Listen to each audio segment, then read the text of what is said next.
It didn't take long for the people to act. In a bold stand against the far-left takeover of public spaces, a group of young patriots in Northern Ireland took matters into their own hands, ripping down communist flags, Antifa banners, and extremist propaganda that had been plastered across their community. This wasn't just vandalism, it was a message that the people are fed up, and they're not afraid to fight back against the symbols of division and hate. Watch as these lads do what local authorities won't: clean up their streets and take a stand for British values. But first, hit the like button and subscribe to the channel for more. Have a watch of this.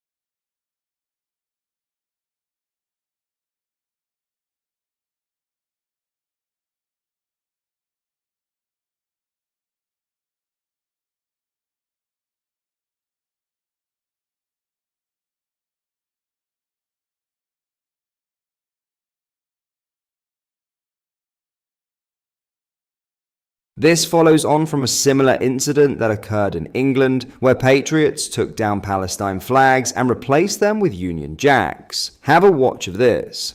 Yeah. Been there.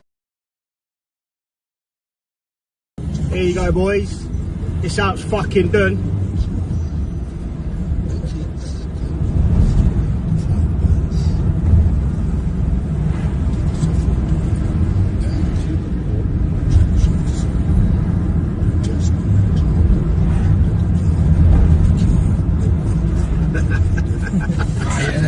Oh, that's great. That one should be.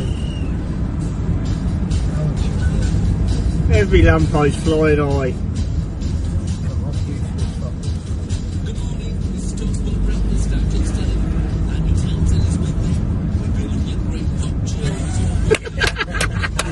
It's great, isn't it? Oh, mate. Job done. One more mission to do. What we've just witnessed isn't about flags. It's about a growing resistance to the creeping influence of radical ideologies in our communities. These young men in Northern Ireland made a clear statement. They will not allow their towns and cities to become platforms for extremist symbols that divide rather than unite. This act of defiance reflects a broader sentiment sweeping across the country: a deep frustration with political inaction, and a renewed pride in traditional British values. And as more citizens begin to stand up, one thing becomes clear: the battle for Britain's identity is no longer confined to politics. It's playing out on the streets. What are your thoughts? Let me know in the comments. In other news, Shadow Home Secretary Chris Philp has accused the government of running centres for illegal working after discovering evidence of asylum seekers working as food delivery couriers at a taxpayer-funded hotel in central London. Speaking to the media, Philp said he found a compound full of bikes with Deliveroo, Just Eat and Uber Eats bags during his visit last Friday, which he documented on social media. The Shadow Home Secretary said, "The Home Secretary is effectively running these hotels, spending billions of pounds a year of taxpayer money to accommodate 32,000 illegal immigrants in hotels and another 60,000 in private flats. That's costing about £4 billion a year. She's running centres for illegal working. That's got to be shut down immediately." Andrew Pearce questioned, "Hang on. One point, why are you not taking this up with Deliveroo? Why aren't they in the dock? They're breaking the law." He explained, "I've written to the Home Secretary asking her to shut this down. I've also written to the chief executives of Deliveroo, Just Eat and Uber Eats asking what's going on. I've asked the Home Office to get immigration enforcement involved. These companies should be fined massive fines, but they don't care.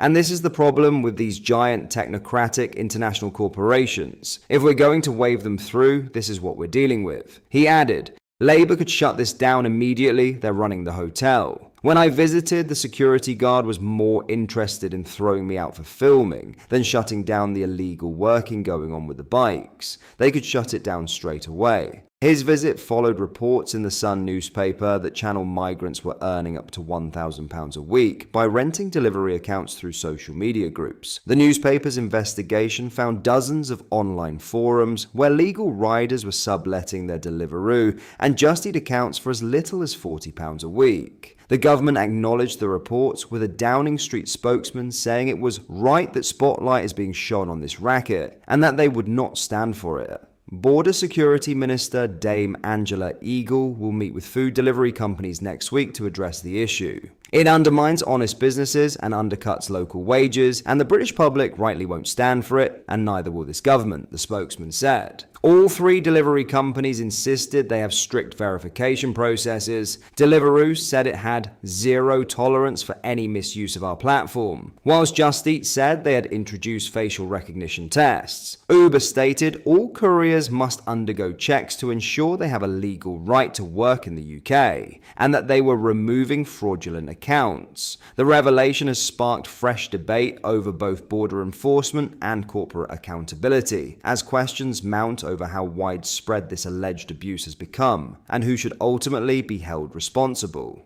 With the government now vowing action and a ministerial meeting with delivery firms on the horizon, the coming weeks could prove pivotal in tightening oversight of both asylum accommodation and gig economy practices. Whether this marks a turning point or merely another flashpoint in a long-running immigration controversy remains to be seen.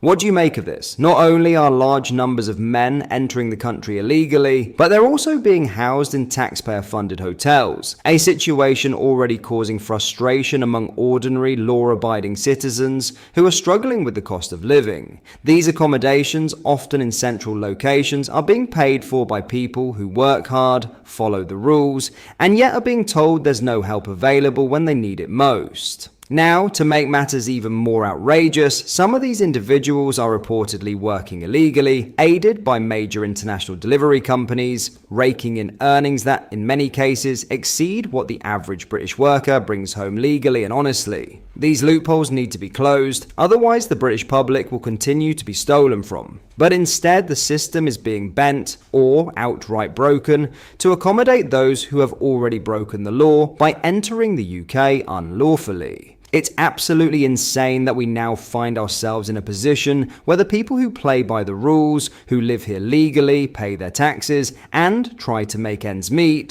are being undercut and left worse off than those who ignored the legal process altogether. What are your thoughts on what we discussed in today's video? Let me know down in the comments section below. If you've not yet already, make sure you do drop a like on this video and subscribe to the channel for more British content. Thank you, take care, goodbye.